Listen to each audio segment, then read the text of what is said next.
नमस्कार दोस्तों, आप सभी का study for UPSC PC channel में स्वागत है। आज तारीख है 7 फरवरी 2026 और आज का डिटेल में न्यूज़पेपर आर्टिकल डिस्कशन का वीडियो होगा।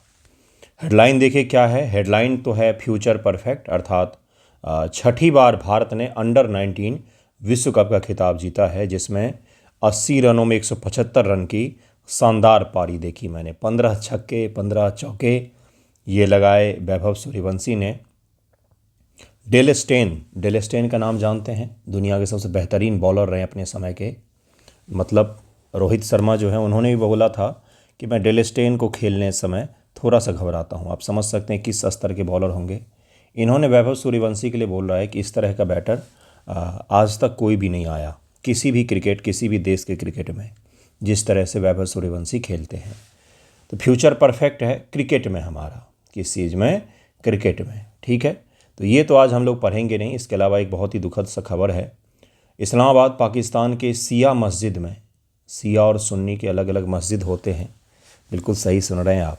हम इंसानों ने पृथ्वी को न केवल बांटा बल्कि धर्म को भी बांट लिया।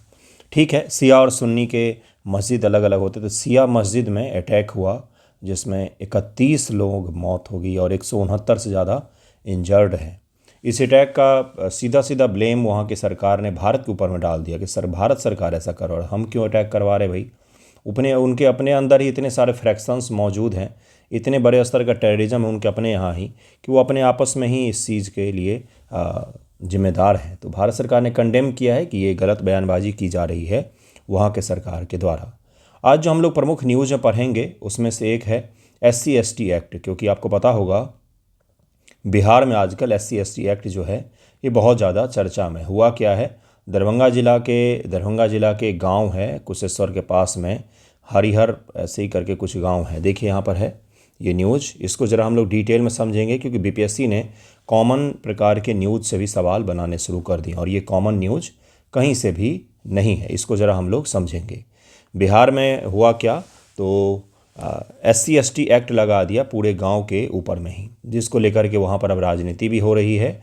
70 से ज़्यादा ब्राह्मण परिवार के लड़के और उनके घर के सदस्यों को बुक किया गया SC/ST एक्ट में। दोनों पक्ष अपने अपने दावे कर रहे हैं। सरकार ने बोला है कि ये मिसयूज है, ऐसा नहीं होना चाहिए था। फिलहाल हम लोग आज जो समझेंगे SC/ST एक्ट को समझेंगे, SC/ST एक्ट के मिसयूज को समझेंगे। चर्चा में है, आपको पता ही होगा ये एक्ट। तो यहाँ से BPSC प्रीलिम में और मेंस एग्जामिनेशन में भी सवाल पूछे जा सकते हैं। वैसे भी ये एक्ट आपको पता होना चाहिए। तो सबसे प्रथम न्यूज़ तो आज हमारा यही होगा। इसके बाद से सेकेंड न्यूज़ जो होगा उसमें IIT बॉम्बे के रिसर्चर्स ने T-सेल थेरेपी, कैंसर थेरेपी का एक तरीका होता है, उससे बहुत ही बड़े स्तर का सुधार किया है उन्होंने। तीसरी जो न्यूज़ होगी उसमें हम लोग RBI के मौद्रिक नीति को डिस्कस करेंगे, क्योंकि BPSC मेंस DSO में स्टैटिक पोर्शन से एक सवाल पूछा कि राजकोषीय नीति क्या होती है और इसके बारे में बताएं। इसी प्रकार से मौद्रिक नीति क्या होती है इसके बारे में बताएं, ये आपसे पूछा जा सकता है। तो आज ज़रा हम लोग इसको समझेंगे। मैंने अपने टेस्ट में पहले ही मौद्रिक नीति के सवाल दे दिए थे। शुरू करते हैं। देखिए पहला टॉपिक आज का क्या। उससे पहले आपको थोड़ा सा मैं दिखा देता हूँ। अगर आपको इसी तरह का क्विज प्रैक्टिस करना हो, अच्छे लेवल के सवाल भी होंगे, ये तो वैसे ही मैंने आपको दिखाया है, बेहतरीन लेवल के स्टेटमेंट वाली इसी प्रकार क्विज प्रैक्टिस करना हो जिसमें टाइमर भी लगा हो, तो आप जुड़ सकते हैं। कब से? तो 13 फरवरी से जुड़ सकते हैं, अभी से जुड़ सकते हैं। 13 फरवरी से ये चीज़ शुरू हो जाएगा। डेली 100 क्वेश्चंस का प्रैक्टिस होगा, जिसमें अंत में आप अपने स्कोर भी देख सकते हैं कि कितना आपका स्कोर आया। इस तरह से आप देख सकते हैं। सबमिट करेंगे क्विज को तो आपको आपका स्कोर भी दिखेगा। जिन्हें भी जुड़ना हो मैसेज कीजिएगा मुझे। अचीवर ग्रुप में ये चीज़ शुरू करेंगे हम लोग। सिलेबस वाइज होगा। पहले एक सब्जेक्ट का लेकर के चलेंगे, फिर दूसरा सब्जेक्ट, फिर तीसरा, और मई के बाद से मिक्स सेट हम लोग बनाना शुरू करेंगे, ताकि मिक्स सेट का भी प्रैक्टिस आप अच्छे से कर लें। तो जिन्हें भी जुड़ना हो ज़रूर जुड़िएगा, काफ़ी बेनिफिट मिलेगा आपको यहाँ से। शुरू करते हैं आज का वीडियो। न्यूज़ को अगर समझेंगे थोड़ा सा, तो हरिनगर इलाका है कुशेश्वर स्थान ब्लॉक में। कुशेश्वर स्थान दरभंगा के दक्षिणतम भाग में। कुशेश्वर झील का भी आपने नाम सुना होगा। मंदिर है बहुत फेमस यहाँ पर महादेव का। तो कुशेश्वर स्थान जो है, यहाँ पर पुलिस ने एक FIR किया जिसमें 70 से ज़्यादा ब्राह्मण परिवारों के ऊपर में SC/ST लगा दिया गया। जो विवाद था मुख्य रूप से वो ब्राह्मण और पासवान इनके बीच में था विवाद। अब जो भी कारण रहा हो, अभी तक ये स्पष्ट नहीं हुआ है। दोनों पक्ष अपने अपने चीज़ें रख रहे हैं कि हमारे साथ मारपीट हुई, एक बोल रहा है कि पैसे के लिए है, उस चीज़ पर मत जाइएगा। समझेंगे इस चीज़ को कि बिहार सरकार के जो मंत्री हैं उन्होंने कहा है कि ये मिसयूज हुआ। इन्होंने एक चीज़ और कहा कि डॉरी एक्ट जो है और SC/ST एक्ट है, इसका मिसयूज किया जाता है, कई बार इसका मिसयूज किया जाता है। तो हम लोग मिसयूज का पर्पस भी देखेंगे, लेकिन सबसे पहले SC/ST एक्ट को समझने का प्रयास करेंगे कि ये एक्ट है क्या, इतना ज़्यादा चर्चा में रहता है, क्या इसके पीछे क्या कारण है, सभी कुछ को हम लोग ज़रा डिटेल में समझते हैं। दरअसल में आपको पता ही होगा कि भारत में जाति एक ऐसी सच्चाई है जिससे आप मुंह नहीं मोड़ सकते हैं, है तो है। सच बोलने में थोड़ा सा लोग असहज होते हैं, मिसयूज भी है इस एक्ट का, उस पर भी आएंगे हम लोग। लेकिन ये भारत की वैसी सच्चाई है जिसे आंख मूंद करके कई सारे लोग इग्नोर कर देते हैं और शहर में रह कर के इस चीज़ को फील नहीं करते हैं। लेकिन जातिगत समस्याएं हैं, आज भी है, गहराई में है, पग पग पर है, हर जगह है। एजुकेशन से लेकर के जॉब तक में सभी जगहों पर ये चीज़ मौजूद है। ये इतना ही सच्चा है जितना सच्चा आपका होना है इस पृथ्वी पर। तो ये सच्चाई है। हाँ, ये जो एक्ट बनाए गए कानूनी प्रावधान या UGC के जो प्रावधान लाए गए थे, इनका मिसयूज भी होता है और उस एक मिसयूज के कारण जहाँ पर इसका सदुपयोग होना चाहिए था वो भी शक के घेरे में आ जाता है। ये भी एक बहुत बड़ी सच्चाई है। हम भारत के जो निवासी हैं सामान्य तौर पर हम लोग सच से थोड़ा सा असहज हो जाते हैं कि नहीं, ऐसा थोड़ी न है। सच्चाई को सुनना चाहिए, स्वीकार करना चाहिए। आपने भी देखा होगा स्कूल में, हम सरकारी स्कूल से पढ़े, हमने देखा है कि जो सबसे निम्नतम कास्ट से बिलोंग करने वाले लोग होते हैं उन्हें अलग बिठाया जाता था स्कूलों में भी। सरकारी स्कूल की भी मैं बात कर रहा हूँ, उनके साथ हमारी कोई फ्रेंडशिप भी नहीं होती थी। यह कानून 1989 में पारित किया गया और 1990 से लागू हुआ है। ये याद रखिएगा, प्रीलिम के लिए ये आवश्यक है। प्रीलिम में फैक्ट के तौर पर यह पूछा जा सकता है। इसका उद्देश्य SC और ST, मुख्य रूप से SC में बहुत बड़ा वर्ग है और शेड्यूल कास्ट और शेड्यूल ट्राइब जो होते हैं ये पूरे देश में एक ही लिस्ट है इनका, पूरे देश में एक ही लिस्ट है इनका। वहीं पर OBC का लिस्ट अलग हो सकता है, जैसे जाट केंद्र में जनरल में आते हैं और स्टेट में OBC में आ सकते हैं। तो OBC का लिस्ट अलग अलग होता है, लेकिन SC और ST का लिस्ट जो है पूरे देश में एक ही होता है। कहीं कहीं पर बढ़ाया ही जाता है, कम नहीं होता है ये। अत्याचारों को रोकना था। किस प्रकार के अत्याचार? तो वर्बल अत्याचार, फिजिकल अत्याचार, मेंटल अत्याचार, अपमानित करने वाला अत्याचार, इनको रोकने के लिए बहुत ही सख्त कानून बनाया गया। ये सार्वजनिक स्थान पर जातिगत शब्दों का इस्तेमाल कर अपमानित करना अपराध माना गया है। इसमें नॉन बेलेबल ऑफेंस है ये, मतलब बेल भी नहीं मिलेगा आपको आसानी से और FIR दर्ज होते ही गिरफ्तारी हो जाती है। इस अधिनियम के तहत दर्ज मामलों में सामान्यतः अग्रिम जमानत नहीं मिलती है, अग्रिम जमानत भी आपको नहीं मिल सकती। अपराध की गंभीरता के आधार पर 6 महीने से लेकर के उम्र कैद तक की सजा हो सकती है। इसमें ये सब प्रावधान बनाए गए हैं। पीड़ितों को सरकार की ओर से आर्थिक सहायता और मुआवजा भी दिया जाता है। मुआवजे की राशि अपराध के प्रकार से 85,000 से लेकर के 8.25 लाख रुपए तक का तय किया जाता है। पुलिस को ऐसे मामलों में 60 दिन के भीतर पूरी तरीके से जांच दाखिल करनी होती है और झूठी शिकायत दर्ज करने वाले व्यक्ति के खिलाफ भी कानूनी कार्रवाई का प्रावधान है, लेकिन वह प्रावधान बहुत ही कमज़ोर है। इसमें किस प्रकार से अपमान इत्यादि की बातें की जाती है? तो किसी को जातिगत शब्द से सूचित करना, अपमानित करना, मैला खिलाना, बिल्कुल सही सुन रहे हैं आप, गाली देना, महिलाओं को लोग निम्न कास्ट से बिलोंग करने वाली महिलाओं को अपमानित करना, NCRB का आंकड़े हैं। तो इस प्रकार के जो भी चीज़ें हैं, किसी भी प्रकार से जातिगत भेदभाव में संलिप्तता के आधार पर यह एक्ट जो है वो लगाया जा सकता है। ये दरअसल में भारत में SC और ST वर्ग को राजनीतिक रूप से और कानूनी रूप से एम्पावरमेंट करने के लिए लाया गया था। ये एम्पावर करता है समाज के सबसे कमज़ोर तबकों को यह एम्पावर करता है, सशक्त बनाता है ताकि उनका कोई अपमान ना कर सके। वो अपमान जो वाकई सच्चाई है, भले आप मुझसे एग्री करें, डिसएग्री करें, लेकिन सच्चाई तो सच्चाई ही होती है। हाँ, लेकिन इसका मिसयूज भी एक सच्चाई है। पीड़ितों को आर्थिक राहत के अलावा भोजन, आश्रय, कानूनी सुरक्षा भी दी जाती है। मुआवजे की राशि इत्यादि मैंने आपको बताया। FIR दर्ज होने पर 25% और चार्जशीट पर 50% और दोषसिद्धि पर 25% के करीब में मुआवजा की राशि प्राप्त होती है। अब ज़रा इसके मिसयूज़ को हम लोग समझने का प्रयास करेंगे, डेटा सहित देखेंगे। हर चीज़ को डेटा सहित देखना चाहिए ताकि फैक्ट्स आपको पता हो। एनसीआरबी 2022 के अनुसार से SC/ST एक्ट के तहत में कन्विक्शन दर घट करके 32-33% रह गई है, जबकि 2020 में यह 40% थी। यानी कि 100 में से 40, अगर सीधे अर्थों में समझेंगे तो 100 में से 60 ऐसे मुकदमे हैं इसमें जो NCRB के डेटा के अनुसार से, जिसमें अंत कुछ नहीं होता है, मुक्त हो जाते हैं, बरी हो जाते हैं, कन्विक्शन हो ही नहीं पाता है। सामान्य भाषा में झूठे मुकदमे होते हैं। ये बहुत बड़ी चुनौती है इस एक्ट के साथ में। एक्ट बनाया तो गया था सही पर्पस से, लेकिन उसका दुरुपयोग जिस तरह से हो रहा है वो बहुत ही गलत है। और यही सही चीज़ों के लिए जो एक्ट बना था उसको भी शक के घेरे में खड़ा कर देता है। किसी आदमी के साथ सही में भी कुछ हो रहा है इस तरह का भेदभाव, तो उसको भी शक के घेरे में खड़ा कर देता है कि यह एक झूठा आरोप हो सकता है। जैसे ताज़ा उदाहरण है, पूरे गांव के पर लगा देना। ऐसे लोग जो उस गांव में नहीं रह रहे हैं, जो बाहर रह रहे, दिल्ली, बम्बई, कलकत्ता में रह रहे हैं, उनका भी नाम उस FIR में डाल देना।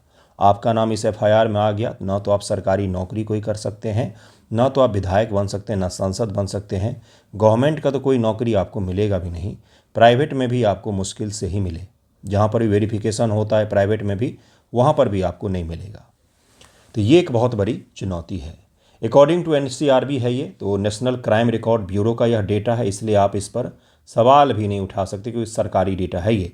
2022 में 60% से अधिक मामलों में आरोपी बरी हो गए या केस खारिज हो गया, जो दुरुपयोग के आरोप को बहुत ही मजबूत करता है, जो आपको ये दिखाता है कि एक्ट बनाया किस पर्पज से गया था और यूज क्या हो रहा है। ब्लैकमेल करने के लिए उपयोग हो रहा है, ज़मीन के विवाद में भी नाम डाल देते हैं, पैसे के विवाद में भी नाम डाल देते हैं, कॉलेज स्कूल में बहस हो जाता है तो भी नाम डाल देते हैं। 2016 में पूर्ण ट्रायल वाले मामलों में दोषसिद्धि दर केवल 15% के आसपास थी। 701 दोषसिद्धि, 3845 बरी हुए हैं। 2016 का यह केस दिखाता है, हमें आंकड़ा दिखाता है 1 साल का, कि किस हद तक इसका दुरुपयोग किया गया है। अदालतों में लंबित मामले, NCRB डेटा के अनुसार से SC/ST एक्ट के मामलों में अदालतों में पेंडेंसी दर 89 से 91% तक है। 2010-2016 के बीच में SC सुप्रीम कोर्ट में 78% से बढ़कर 91% मामले हो गए। ST में 83% से 90% हो गए, जो पेंडिंग है अभी भी, जो अभी तक आगे नहीं बढ़ पाए हैं क्योंकि सबूतों का अभाव है, या तो बस ऐसे ही मामले लगाए गए थे और मामले लगने के बाद से जो मामले लगाने वाले थे वो तो चले गए, जिनके ऊपर लगा हुआ है वो बेचारे जूझ रहे हैं। 2023 तक लगभग में 2.6 लाख SC/ST एक्ट के मामले अदालतों में लंबित हैं। ये बहुत बड़ा आंकड़ा है। 2.6 लाख में अगर 2-2 करके भी केस में नाम डालिए, कितने लोगों का नाम होगा जो अभी तक अदालतों में पेंडिंग है। लेकिन इसमें है क्या, एक बार लग गया तो लग गया, गिरफ्तारी हो जाती है, आप अपराधी मान लिए जाते हैं। पुलिस द्वारा बंद और झूठे मामले, 2016 में पुलिस द्वारा 10% मामलों को झूठा बता करके बंद कर दिया गया। थाने को लेवल पर ही इसको बंद कर दिया गया कि झूठा मामला है ये, और वो केस को रद्द कर दिया गया। 2018 के सुभाष काशीनाथ महाजन मामले में सुप्रीम कोर्ट ने एक्ट के दुरुपयोग पर टिप्पणी की और प्रारंभिक जांच प्लस अग्रिम जमानत की अनुमति दी। बाद में संसद ने इसे रद्द कर दिया। 2018 का अगर आपको केस याद होगा तो उस समय सुप्रीम कोर्ट ने कहा था कि FIR के बाद तुरंत गिरफ्तारी नहीं होगी। DYSP स्तर के अधिकारी इसकी जांच करते हैं और उसके बाद जांच के बाद वो गिरफ्तार करेंगे। ऐसे ही तुरंत ही FIR के बाद से गिरफ्तारी नहीं कर सकते हैं। लेकिन इतना ज़्यादा देश में विरोध प्रदर्शन हुआ कि सुप्रीम कोर्ट के इस फैसले को 2/3 बहुमत से सुप्रीम कोर्ट के इस फैसले को संसद ने पलट दिया और फिर से नॉन बेलेबल ऑफेंस इसे बना दिया गया।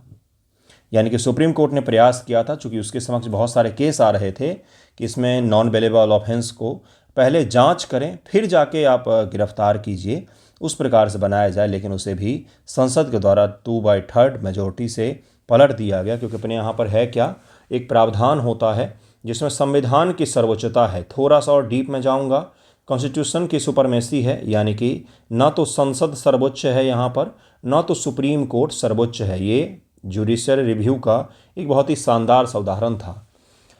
संसद के द्वारा बनाए गए SC/ST एक्ट को सुप्रीम कोर्ट ने परिवर्तन किया जुडिशियल रिव्यू करके, इसमें नॉन बेलेबल ऑफेंस के हिस्से को खारिज कर दिया और कहा कि जांच के उपरांत ही आप किसी को गिरफ्तार करेंगे।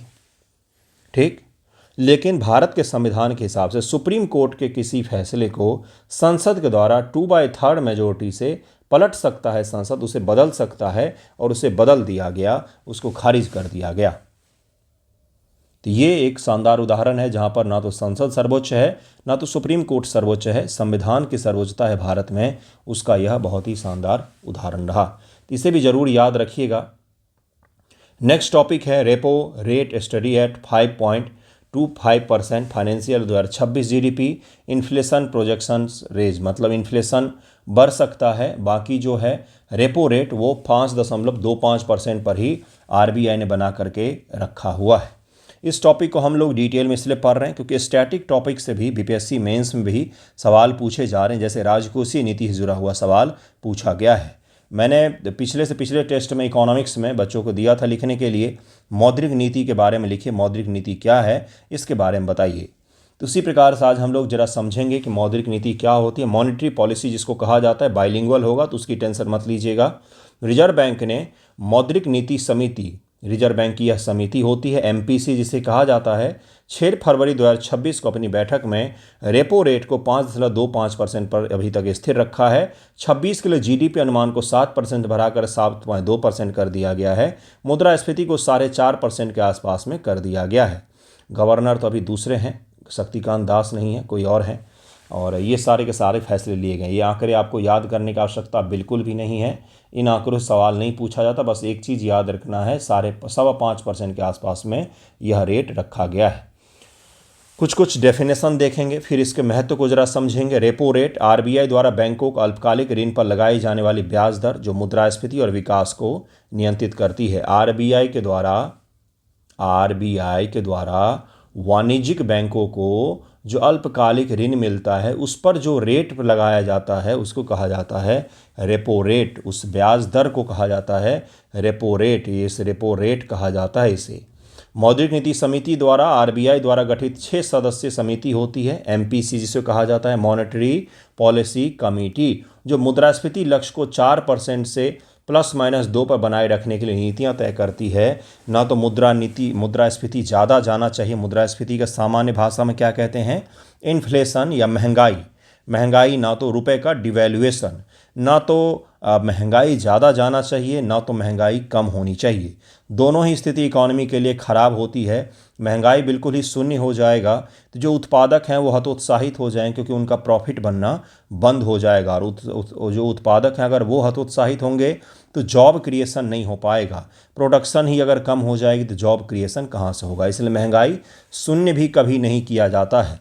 ना तो हाइपर इन्फ्लेशन होने दिया जाता है कि 10 रुपये की चाय आपको 100 रुपये का मिले, ये भी गलत होता है क्योंकि फिर डिमांड कम हो जाएगा। तो सप्लाई एंड डिमांड को कंट्रोल करने के लिए जिस नीति को बनाया जाता है उसी को मौद्रिक नीति कहा जाता है, और इस बनाने का काम एमपीसी के द्वारा किया जाता है, जिसमें आरबीआई के जो गवर्नर हैं वो इसके अध्यक्ष होते हैं। 6 सदस्यीय समिति होती है और 2 प्रकार की मौद्रिक नीति बनाती है। एक को कहा जाता है लूज मॉनेटरी पॉलिसी, एक को कहा जाता है टाइट मॉनेटरी पॉलिसी। संकुचनकारी और विस्तारवादी इसको नाम दिया जाता है। लूज का तात्पर्य होता है कि जब महंगाई बहुत ज़्यादा कम हो गई है तो उस समय लूज मॉनेटरी पॉलिसी अपना करके हम महंगाई को थोड़ा सा बढ़ाते हैं। वहीं पर टाइट मॉनेटरी पॉलिसी, जब महंगाई बहुत ज़्यादा है, इन्फ्लेशन बहुत ज़्यादा है, तब हम लोग टाइट मॉनेटरी पॉलिसी अपनाते हैं ताकि महंगाई थोड़ी सी कम हो जाए। एक प्रकार से यह क्या है, तो यह एक स्क्रू का काम करते, स्क्रू ढीला कर दिया और स्क्रू टाइट कर दिया, उससे पूरे देश का इन्फ्लेशन कंट्रोल होता है। इतना बड़ा यह टूल होता है जिसको कहा जाता है मॉनेटरी पॉलिसी कहा जाता है। मुद्रास्फीति अनुमान 4.5% के करीब में लगाया गया है। सौम्य मुद्रास्फीति, नियंत्रित मुद्रास्फीति जो विकास को बाधित नहीं करती है, मतलब इतना सही रहेगा मुद्रास्फीति जिससे डेवलपमेंट पर कोई भी प्रभाव नहीं पड़ेगा। यहाँ पर कुछ उदाहरण भी दिए गए हैं। मौद्रिक नीति को जरा अब हम लोग समझने का प्रयास करेंगे। मौद्रिक नीति एक देश के केंद्रीय बैंक, जैसे कि अपने यहाँ पर कौन सा है, तो आरबीआई के द्वारा अपनाई गई वह नीति है जो मुद्रा की आपूर्ति, मुद्रा यानी कि मनी का फ्लो का यानी कैसे होता है, आरबीआई के पास में सारी मनी है और आरबीआई के पास में एसबीआई, एक्सिस, एचडीएफसी, बाकी सारे बैंक लाइन में खड़े हैं। इनको चाहिए ऋण, तो आरबीआई ने बोला कभी ऋण सस्ता है, सबको हम 2% पर ऋण दे रहे हैं, तो ये सारे लोग क्या करेंगे, खूब सारा ऋण ले लेंगे और ऋण लेकर के क्या बोलेंगे, आगे आपको ऋण देंगे कि आओ सस्ते ब्याज दर पर आप सभी को ऋण देते हैं हम। तो देश में मनी का फ्लो क्या हो गया, बढ़ गया। वहीं पर आरबीआई ने कहा कि अभी ऋण ज़्यादा नहीं देंगे सस्ता, क्योंकि टाइट मॉनेटरी पॉलिसी है, मैं 7% पर आपको ऋण दूंगा। तो ये जो बाकी मार्केट में बैंक ऋण लाएंगे वो 7% से ज़्यादा पर ही होगा, 8 होगा, 9 होगा, क्योंकि 1% तो प्रॉफिट कमाएंगे ही ये। तो पूरे देश में क्या हो जाएगा, मनी का फ्लो कम हो जाएगा। इसी को कहा जाता है टाइट मॉनेटरी पॉलिसी और लूज मॉनेटरी पॉलिसी। मनी के फ्लो को कंट्रोल किया जाता है, क्योंकि मनी ज़्यादा आ जाएगा, कैश ज़्यादा आ जाएगा, लिक्विडिटी ज़्यादा आ जाएगी मार्केट में, तो भी इसका वैल्यूएशन कम हो जाएगा, और लिक्विडिटी नहीं रहेगा मार्केट में तो उसका वैल्यूएशन बहुत ज़्यादा हो जाएगा। दोनों ही स्थिति इकोनॉमी के लिए सही नहीं होती। इसी को कंट्रोल करने का काम मौद्रिक नीति के द्वारा किया जाता है। समझ में आ गया होगा, बहुत ही आसान है ये सब समझना, कुछ भी कठिन नहीं है, खाली भारी भरकम शब्द है और कुछ नहीं है।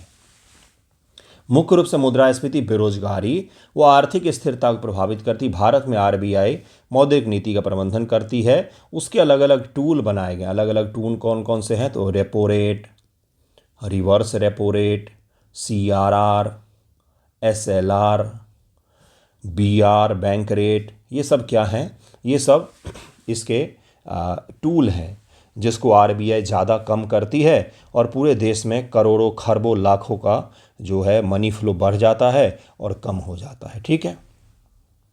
मौद्रिक नीति का मुख्य उद्देश्य अधिकतम रोजगार, स्थिर कीमतें ज़्यादा ना हो, मध्यम दीर्घकालिक ब्याज दरें सुनिश्चित करना है, या विस्तारवादी विकास को बढ़ावा या संकुचनवादी मुद्रास्फीति को नियंत्रित करने वाला हो सकता है। एक्सपेंशनरी कहा जाता है बूस्टिंग ग्रोथ, और कॉन्टेक्शनरी यानी कि कंट्रोलिंग इन्फ्लेशन, दोनों प्रकार का हो सकता है। Tools include repo rate, cash reserve ratio, open market operations, ये सारे के सारे इसके किए जा सकते हैं। अब इन सब के अलग अलग डेफिनेशन है जो यहाँ पर तो बताने संभव नहीं है। इसके प्रकार होते हैं, दो होते, एक्सपेंशनरी और कॉन्ट्रैक्शनरी, यानी कि विस्तारवादी और संकुचनवादी। जब देश में महंगाई बहुत कम होगा तो विस्तारवादी अपनाएंगे ताकि थोड़ा सा कैश का फ्लो बढ़े और महंगाई थोड़ी सी ऊपर जाए। अब जब देश में महंगाई बहुत ज़्यादा होगा तो हम लोग कॉन्ट्रैक्शनरी अपनाएंगे ताकि कैश जो है सारा आरबीआई के पास में जमा हो जाए या बैंकों के पास इकट्ठा हो जाए और कैश का फ्लो जो है वो थोड़ा सा कम हो जाए। कैश लिक्विडिटी, कैश का मतलब ऑनलाइन ट्रांजैक्शन भी है, उसी में आता है। आप जो यूपीआई भेजते हैं वो भी कैश में ही आएगा, लिक्विडिटी में ही आएगा वो भी। कैश का मतलब केवल नोट से मत लगाइएगा, कैश का मतलब जो आपके बैंक में है, आप जो ऑनलाइन ट्रांजैक्शन कर रहे हैं, सब की बात हम लोग कर रहे हैं। लिक्विडिटी इसको कहा जाता है। ठीक है। मौद्रिक नीति के उपकरण क्या होते हैं, ब्याज दरें। केंद्रीय बैंक ब्याज दरों को समायोजित करके उधार और निवेश को प्रभावित करता है। खुले बाजार का ऑपरेशन, सरकारी बॉन्ड ले आए आरबीआई वाले और बोला कि बॉन्ड ले जाओ, बॉन्ड लेगा, कैश जमा करेगा, तो सारा कैश किसके पास, तो आरबीआई के पास। इसी प्रकार से CRR होता है, SLR होता है, RR होता है, बहुत सारे टूल इसके होते हैं जिसके जरिए कंट्रोल किया जाता है। मौद्रिक नीति का महत्व क्या है, तो देश में रोजगारी, बेरोजगारी, महंगाई, ऋण का दर, सब कुछ इसी के द्वारा तय किया जाता है। ठीक है। देश का इंपोर्ट, एक्सपोर्ट, हर चीज़ मौद्रिक नीति से तय होती है। लाभ क्या है इसके, मुद्रास्फीति नियंत्रण, इकोनॉमिक डेवलपमेंट, रोजगार का सृजन, वित्तीय स्थिरता और वैश्विक संतुलन बनाने में भी मुद्रास्फीति काम आता है, ये मॉनेटरी पॉलिसी काम आता है। तो इसे ज़रूर याद रखिएगा। थोड़ा सा मैंने आज आपको ओवरव्यू दिया है, बाकी इकोनॉमिक्स का यह चैप्टर है। इकोनॉमिक्स का एक प्लेलिस्ट है, बहुत पहले मैंने पढ़ाया था, जब चैनल शुरू किया था तब मैंने पढ़ाया हुआ है। अगर आपको देखने की इच्छा हो तो देख सकते हैं वो। IIT बॉम्बे रिसर्चर्स ने एक बहुत ही शानदार काम किया है, CAR T cell therapy. CAR T cell तो जानते होंगे, बायोलॉजी में पढ़ा होगा। टी सेल एक तरीके का WBC मान सकते हैं, वाइट ब्लड सेल में ही उसी तरह का होता है, हमारे रोग प्रतिरोधी क्षमता का हिस्सा होता है। CAR T सेल थेरेपी ये कैंसर से लड़ने का एक तरीका था जिसमें बहुत बड़ी चुनौती आ रही थी। उसी चुनौती को हल किया है हमारे IIT बॉम्बे के रिसर्चर्स ने। तो मानवता के लिए कितना बड़ा काम किया इन्होंने, कितने सारे लोगों की जान बचा सकते हैं, तो एक एक करके हम लोग समझते हैं। आईआईटी बॉम्बे के शोधकर्ताओं ने कैंसर थेरेपी की एक प्रमुख बाधा को दूर किया है। और देखिए यहाँ पर भी वही चीज़ लिखा हुआ है, ठीक है। जो CAR T सेल थेरेपी से संबंधित है, यह थेरेपी शरीर के प्रतिरक्षा प्रणाली का उपयोग करके ट्यूमर से लड़ती है। जहां टी सेल को इंजीनियर करके कैंसर को लक्षित किया जाता है, लेकिन टी सेल को बाहर निकालने और बढ़ाने में समस्या होती थी, ठीक है। तब इसी समस्या का समाधान इन लोगों ने किया है। अब मुझे पता आपको बहुत कम समझ में आ रहा होगा, पहले मैं सारे टर्मिनोलॉजी क्लियर कर दूंगा तो आपको आसानी से समझ में आ जाएगा। टी सेल एक प्रकार का WBC होती है, व्हाइट ब्लड सेल। हमारे शरीर का रोग प्रतिरोधी क्षमता होती है। शरीर को जो ईश्वर ने बना करके दिया है हमें और आपको, उसमें सब कुछ अपने आप ही दिया गया है। हमारे शरीर के प्रतिरक्षा तंत्र होती है जो शरीर को बचाती है तरह तरह के जीवाणु, विषाणु, इन सब के संक्रमण से। शरीर के अंदर ही वो चीज़, शरीर खुद को लर्न भी करता है, WBC सीखता भी है, जिसके लिए वैक्सीन दिया जाता है, ठीक है। जो हमारे प्रतिरक्षा तंत्र, इम्यून सिस्टम का महत्वपूर्ण हिस्सा होता है टी सेल। ये लिम्फोसाइट नामक कोशिकाओं का यह एक टाइप होता है जिसको टी सेल कहा जाता है। टी सेल्स क्या करती हैं? तो शरीर में वायरस, बैक्टीरिया, कैंसर कोशिकाओं को पहचान करती हैं। संक्रमित, इन्फेक्ट हो गया है या खराब कोशिका, कोई डेड सेल है, उसको मार देती है, ख़त्म करती है। अन्य प्रतिरक्षा कोशिकाओं को निर्देश देती है। संक्रमण के बाद मेमोरी रखती है कि हाँ भाई, पिछली बार इस प्रकार का वायरस आया था, तो इसके लिए पहले से ही इम्यून बना करके रखती है कि जब नेक्स्ट टाइम उस वायरस का अटैक होगा तो शरीर उससे अपने आप ही लड़ लेगा। जैसे जो वैक्सीनेशन होता है छोटे बच्चों का, ये आपका जो कोविड का वैक्सीन लगा, उसमें आपके शरीर में कोविड प्रकार के स्ट्रेन डाले गए, जिसने शरीर ने क्या किया, उसका मेमोरी बना लिया, उसका एक प्रोफाइल बना करके रख लिया कि अगली बार जब उसका अटैक होगा शरीर पर, तो पहले से ही इम्यून तैयार होगा और शरीर के लिए कुछ भी नया नहीं होगा, आसानी से शरीर निपट लेगा, ठीक है। तो इसी ये सारा काम कौन करता है? तो टी सेल में के द्वारा किया जाता है, हमारे प्रतिरक्षा तंत्र के द्वारा किया जाता है। नाम टी सेल क्यों है? तो ये थाइमस नामक ग्रंथि में परिपक्व होती है। हमारे थाइमस जो ग्लैंड होता है, उसी में यह परिपक्व होती बनती है, इसलिए इसको टी सेल नाम पड़ा है। CAR T थेरेपी में टी सेल को लैब में इंजीनियर किया जाता ताकि वो CAR T से जो थेरेपी है, जो कैंसर के लिए थेरेपी है, कैंसर का इलाज है, इसमें टी सेल को लैब में इंजीनियर किया जाता है। इंजीनियर का तात्पर्य, इसमें कुछ एडिटिंग की जाती है, इसको सही किया जाता है, इसको कैंसर से लड़ने लायक बनाया जाता है, ठीक है। अब इसी CAR T थेरेपी में एक चुनौती आ रही थी, उसी चुनौती का समाधान IIT बॉम्बे के रिसर्चर्स ने किया है। अब आपको समझ में आ गया होगा क्रिस्टल क्लियर कि आखिरकार मामला है क्या, ठीक है। देखिए अगला क्या है, ये तो उसी चीज़ का इंग्लिश में लिखा हुआ है, आप पढ़ सकते हैं आसानी से। वैसे मैंने जो समझाया वो बाइलिंगुअल ही समझाया है। अब CAR सेल थेरेपी क्या होता है? CAR T cell therapy chimeric antigen respirator T cell therapy एक उन्नत इम्यूनोथेरेपी है जो कैंसर का इलाज करने के लिए शरीर की अपनी प्रतिरक्षा प्रणाली का उपयोग करती है, ठीक है। इसमें रोगी के टी सेल, एक प्रकार का सफ़ेद रक्त कोशिका को लैब में संशोधित किया जाता है। क्या करते हैं हम उसको? लैब में हम उसको संशोधित करते हैं, इंजीनियर करते हैं, परिवर्तित करते हैं, कैंसर से लड़ने लायक बनाते हैं ताकि वो कैंसर कोशिकाओं को पहचान कर नष्ट कर सकें। IIT बॉम्बे के शोधकर्ताओं ने इस थेरेपी की एक नई प्रमुख समस्या को हल किया, जहां टी सेल को बढ़ने में कठिनाई होती थी। पहले जो टी सेल थेरेपी किया जाता उसमें टी सेल के बढ़ने में, इंक्रीज करने में उनको बहुत सारी चुनौतियों का सामना करना पड़ता था। प्रोफेसर का नाम दिया हुआ है कि टीम ने 3D फाइब्रस स्कैफोल्ड विकसित किया जो टी सेल की गुणवत्ता और संख्या को सुधारता है, जिससे थेरेपी अधिक प्रभावी और सुलभ हो जाती है। यह शोध जो है बायो मटेरियल साइंसेज में प्रकाशित किया गया है और इन्होंने इस तकनीक के जरिए, इस 3D तकनीक के जरिए टी सेल के इंक्रीज करने की जो समस्या थी उसका समाधान कर दिया। जितना ज़्यादा ये इंक्रीज होगा, शरीर में उतनी ही तेज़ी से कैंसर का इलाज संभव हो पाएगा और शरीर एक्सेप्टेंसी भी ज़्यादा होगी इस थेरेपी की। नहीं तो शरीर एक्सेप्ट नहीं कर पाता था इस थेरेपी को, सभी के शरीर पर यह थेरेपी सामान्य तरीके से काम नहीं करता था। तो ये जो चैलेंज था उसको इन्होंने हल किया है अपने इस तकनीक के द्वारा। टी सेल थेरेपी में टी सेल्स को रोगी से निकाल करके लैब में CAR नामक एक विशेष प्रोटीन जोड़ते हैं जो कैंसर कोशिकाओं में मौजूद एंटीजन को लक्षित करते हैं। फिर इन संशोधित टी सेल को रोगी में इंजेक्ट कर दिया जाता है जहां वह कैंसर से लड़ती है। कौन? तो यह टी सेल कैंसर से हमारे शरीर में लड़ती है। मुख्य समस्या पारंपरिक 2D फ्लैट सतहों पर टी सेल की संख्या को और स्वस्थ रखना और उनको बढ़ाना बहुत ही मुश्किल था 2D सरफेस पर।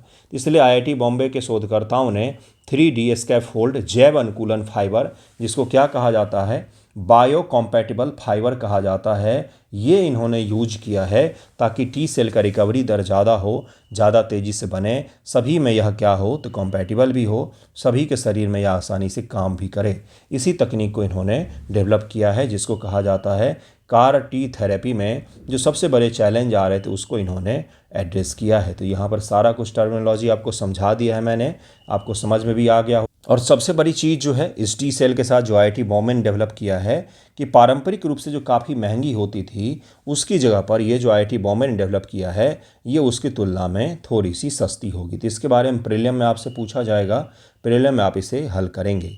भारत टैक्सी कल अमित शाह जी ने लॉन्च किया, सहकारिता मंत्रालय के द्वारा लॉन्च किया गया। जिस प्रकार से ओला उबर है तो ओला उबर में क्या होता है, अगर आप ओला उबर का कैब बुक करते हैं तो उसमें से कमीशन कैब की कंपनी को जाता है और ड्राइवर को कुछ कमीशन मिलता है।